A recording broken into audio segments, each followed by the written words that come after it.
அஸ்ஸலாமு அலைக்கும் வரஹ்மத்துல்லாஹி வபரகாத்துஹு. தினமும் ஓர் இறைவசனம். உமக்கு கட்டளையிடப்பட்டதை தயவு தாட்சண்யமின்றி எடுத்துரைப்பீராக. திருக்குர்ஆன் அல் ஹிஜ்ர் 15வது அத்தியாயம் 94வது வசனம்.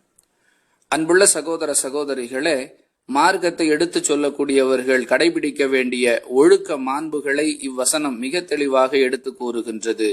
மார்க்கத்தை சொல்பவர்கள் மென்மையை கடைபிடிக்கிறோம் என்ற பெயரால் சில வளைந்து கொடுக்கக்கூடிய நடவடிக்கைகளில் ஈடுபடுகிறார்கள். அதாவது, எதை செய்ய வேண்டும் என்று மார்க்கம் சொல்லுகிறதோ அதை உறுதியாக சொல்லுவதில்லை, எதை செய்யக்கூடாது என்று மார்க்கம் தடுத்திருக்கிறதோ அதை உறுதியாக தடுப்பதில்லை. காரணம், நாங்கள் மென்மை போக்கை கடைபிடிக்கிறோம் என்று கூறுகிறார்கள். மென்மை போக்கை கடைபிடிப்பது வேறு, மார்க்கத்தில் உள்ளதை உள்ளபடி சொல்லுவது வேறு.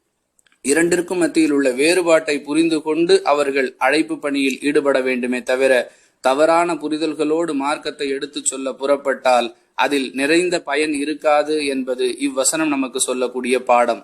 அல்லாஹ் சொல்லுவதை அப்படியே எடுத்துச் சொல்வதுதான் நம்முடைய, ஏன் நபிமார்களுக்கே அதுதான் வேலையாக கொடுக்கப்பட்டது. இதில் வளைந்து கொடுத்தல் என்பதற்கு அறவே அனுமதி கிடையாது.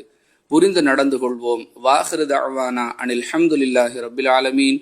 அஸ்ஸலாமு அலைக்கும் வரஹ்மத்துல்லாஹி வபரகாத்துஹு.